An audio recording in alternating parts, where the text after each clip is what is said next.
নির্বাচনে অনিয়মের অভিযোগ উঠলে পুরো সংসদীয় আসনের ভোট বাতিল, সশস্ত্র বাহিনীর সদস্যদের নিয়মিত আইনশৃঙ্খলা বাহিনীর মতো ক্ষমতা দেয়া সহ বেশ কিছু বিষয়ে সংশোধনী এনে গণপ্রতিনিধিত্ব আদেশ বা আরপিও ১৯৭২-এর খসড়া চূড়ান্ত করেছে নির্বাচন কমিশন। এছাড়া জোটবদ্ধভাবে অংশ নিলেও রাজনৈতিক দলগুলোকে প্রতিদ্বন্দ্বিতা করতে হবে নিজ দলের প্রতীকে। আইন মন্ত্রণালয়ের যাচাই বাছাই শেষে উপদেষ্টা পরিষদে অনুমোদনের পর অধ্যাদেশ জারির মাধ্যমে সংশোধিত এই আইন কার্যকর হবে। ফলে আগামী ফেব্রুয়ারি ১৩ জাতীয় সংসদ নির্বাচনে ক্ষমতা প্রয়োগ করতে পারবে নির্বাচন কমিশন। বিশ্লেষকরা বলছেন, সুষ্ঠু নির্বাচন আয়োজনের ক্ষেত্রে আরপিওর এসব সংশোধনী কার্যকর ভূমিকা রাখতে পারে। রিপোর্ট খালিদা হাসানের।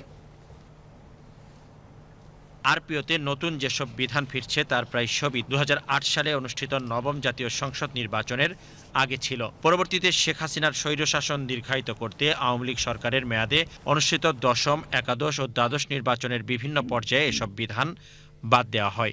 এর মধ্যে হলফনামায় মিথ্যা তথ্য দিলে সংসদ সদস্য নির্বাচিত হওয়ার পর প্রার্থিতা বাতিলের ক্ষমতা ইসির হাতে থাকলেও আগের আজ্ঞাবহ কমিশনগুলো এ বিষয়ে কোনো পদক্ষেপ নেয়নি। আপনাকে প্রথমেই ঠিক করতে হবে আদৌ সে কোয়ালিফাই করে কিনা। যদি কোয়ালিফাই না করে আপনি তাকে নির্বাচন করার আগেই প্রতিদ্বন্দ্বী থেকে বাতিল করেন। নির্বাচন কমিশনের যদি লোকবল না থাকে, জনবল না থাকে, সেটার জন্য সে জনবল হায়ার করতে পারে, তার পরিধি বিস্তৃত করতে পারে, অন্যান্য প্রাইভেট ফার্মগুলোরও সে সহযোগিতা নিতে পারে যদি তার নিজের লিমিটেশন থাকে। এবারের আরপিও সংশোধনীতে আইন শৃঙ্খলা রক্ষাকারী বাহিনীর সংজ্ঞায় পরিবর্তন এনে বাংলাদেশ কোস্টগার্ড, বিএনসিসি ও সশস্ত্র বাহিনীর বিভাগ অর্থাৎ সেনা, নৌ ও বিমান বাহিনীকে অন্তর্ভুক্ত করা হয়েছে। বিশ্লেষকরা বলছেন, সুষ্ঠু নির্বাচন আয়োজনের ক্ষেত্রে আরপিওর এসব সংশোধনী কার্যকরী ভূমিকা রাখতে পারে।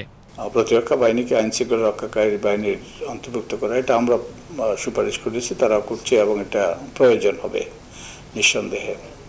তারপর ইভিএম বাদ দেওয়ার ব্যাপারে আমরা সুপারিশ করেছি, কারণ ইভিএম একটা নিকৃষ্ট, যে ইভিএম ব্যবহার করা হয়েছে একটা নিকৃষ্ট ধরনের যন্ত্র, এটা দিয়ে নির্বাচনে জালিয়াতি করা সম্ভব। তাই আমরা এটা ব্যবহারের বিপক্ষে সুপারিশ করেছি, তারাও করেছে। এটা নিঃসন্দেহে এগুলো ইতিবাচক।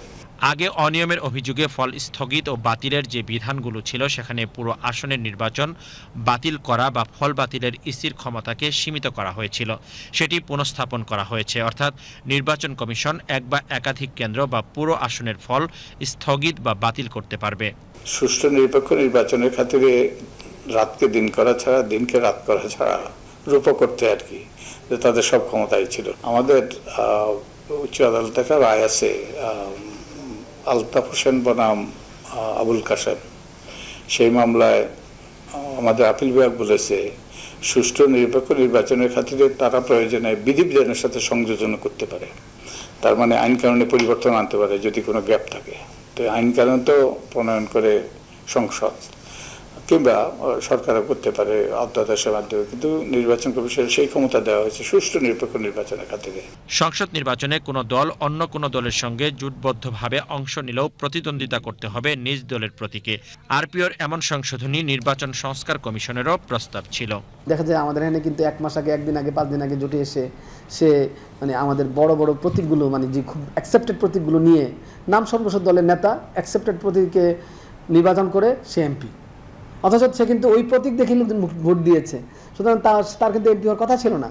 শুধুমাত্র সে ওই বড় দলটার সাথে বার্গেনিং করে কোনো না কোনোভাবে বার্গেনিং করে এই অ্যাকসেপ্টেড প্রতীকটা পেয়েছে এবং নির্বাচন করে ফেলেছে।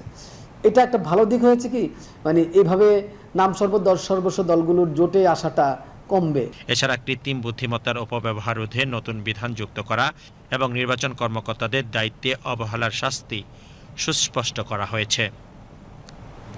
Khalida Hasan, BTV news, Dhaka.